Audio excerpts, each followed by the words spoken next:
Pengelolaan negara ini kelihatan pinter, tapi aneh. Aneh tapi nyata.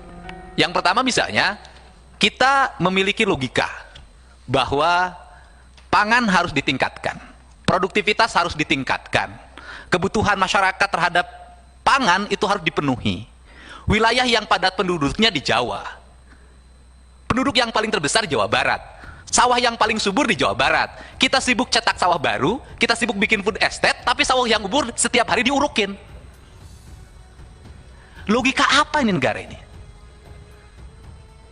Tanah yang subur, yang jelas berproduksi tinggi, setiap hari kita urukin, irigasinya kita tutupin, tapi kita berobsesi lagi pengen punya produktivitas tinggi di tempat yang sangat jauh, yang kalau diangkut ke sini juga biayanya mahal, ujung-ujungnya impor lagi.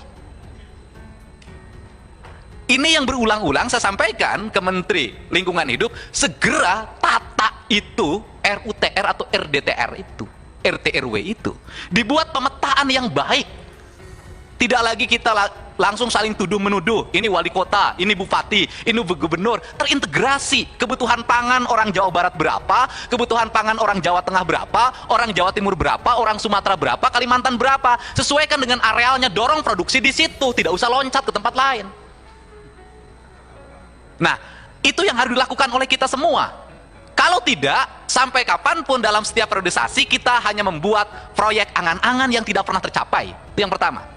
Yang kedua, kita bentuk BNPB dari pusat sampai daerah. Kita ingin Indonesia bebas dari bencana, tapi di sini kita ngomongin hutan dirubah. Menteri Kehutanan ngomongin food estate, Menteri Kehutanan ngomongin hutan lindung bisa dirubah menjadi kawasan food estate. Logika Menteri Kehutanan itu satu dalam pikirannya, mempertahankan hutan, menjaga hutan, mempertahankan konservasi. Nggak boleh ngomong yang lain dulu, yang lain urusan Menteri Pertanian.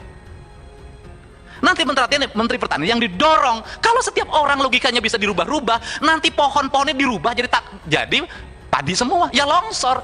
Coba tunjukkan wilayah mana yang tidak berakibat longsor, penanaman kentang, penanam cabai, penanaman kol. Di daerah Bandung Selatan udah hancur, Garut Selatan sudah hancur, Bandung Utara sudah hancur. Kita mau nunggu kehancuran di mana lagi? Kehancurannya mau dilebarkan ke Kalimantan, mau dilebarkan ke Sumatera. Nggak cukup berita yang dialami oleh orang Jawa.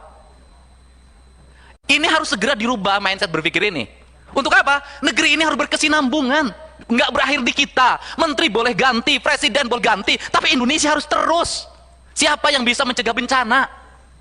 Ini yang harus ada dalam pikiran kita semua, sehingga terencana dengan baik. Kemudian juga kita setiap hari ngitung berapa beras di Bulog, semuanya catatan. Berasnya ada apa enggak, kan harus dicek. Berapa beras di gudang petani, nggak ada kok.